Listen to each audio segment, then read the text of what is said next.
தமிழக சட்டமன்ற தேர்தல் முடிவுகளுக்கு பிறகு மாநில அரசியலில் பரபரப்பு சற்றும் குறையவில்லை. குறிப்பாக திருச்சி கிழக்கு உள்ளிட்ட 6 தொகுதிகளுக்கு விரைவில் இடைத்தேர்தல் வரவிருக்கும் நிலையில் ஆளுங்கட்சியான தமிழக வெற்றிக் கழகத்தில் தற்பொழுது ஒரு புதிய ராஜதந்திர போர் தொடங்கியுள்ளது. அதிமுக தலைமை மீது அதிருப்தி கொண்டு தங்களது பதவியையும் ராஜினாமா செய்துவிட்டு தவேகாவில் இணைந்த 4 முக்கிய முன்னாள் எம்எல்ஏக்களுக்கு வரவிருக்கும் இடைத்தேர்தலில் மீண்டும் போட்டியிட வாய்ப்பு வழங்க முதல்வர் விஜய் தயக்கம் காட்டி வருவது தற்பொழுது பேசும் பொருளாகி உள்ளது. அதிமுகவில் இருந்து விலகி தவேகாவில் இணைந்த பெருந்துறை ஜெயக்குமார், அம்பாசமுத்திரம் இசக்கி சுப்பையா, மதுராந்தகம் மரகதம் குமரவேல் மற்றும் தாராபுரம் சத்யபாமா ஆகிய 4 பேரும் மீண்டும் தவேகா சார்பாக போட்டியிட்டு சட்டமன்றத்திற்குள் நுழைய திட்டமிட்டு இருந்தனர். ஆனால் அவர்களின் அந்த கனவில் தற்பொழுது மண் விழுந்துள்ளதாக கூறப்படுகிறது. இதற்கு காரணமும் இல்லாமல் இல்லை. தவேகா தற்பொழுது 120 எம்எல்ஏக்களின் ஆதரவுடன் ஆட்சியில் இருந்தாலும் நம்பிக்கை வாக்கெடுப்பின் போது ஆதரவு தெரிவித்த மற்ற அதிமுக எம்எல்ஏக்களின் விசுவாசம் எந்த நேரத்திலும் மாறக்கூடும் என முதல்வர் விஜய் அஞ்சுகிறார். இதன் காரணமாகவே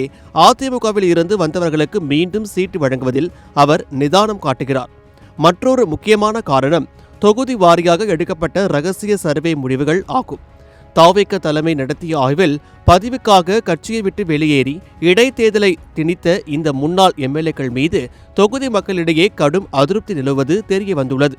இவர்களின் நற்பெயர் தொகுதிக்குள் பெருமளவில் சேதமடைந்துள்ளதால் மீண்டும் இவர்களுக்கே சீட்டு வழங்கினால் அது தவேகாவிற்கு தோல்வியை தேடித்தரக்கூடும் என தலைமை கருதுகிறது. இதனால் புதுமுகங்களை நிறுத்தலாமா அல்லது மற்ற விசுவாசமான நிர்வாகிகளுக்கு வாய்ப்பு வழங்கலாமா என விஜய் தீவிரமாக யோசித்து வருகிறார். இருப்பினும் தங்களை நம்பி வந்தவர்களை முற்றிலும் கைவிட்டுவிடக் கூடாது என்ற எண்ணத்தில் அவர்களுக்கு ஏதாவது ஒரு அரசு வாரிய தலைவர் பதவியை வழங்கி சமாதானப்படுத்த அரசு திட்டமிட்டுள்ளது.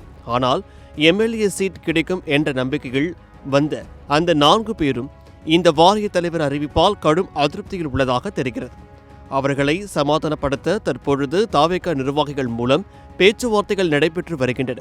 ஒருவேளை அவர்கள் சமாதானம் அடையாவிட்டால் அது தவேகாவின் முதல் இடைத்தேர்தல் களத்தில் எத்தகைய தாக்கத்தை ஏற்படுத்தும் என்பதை பொறுத்திருந்துதான் பார்க்க வேண்டும்.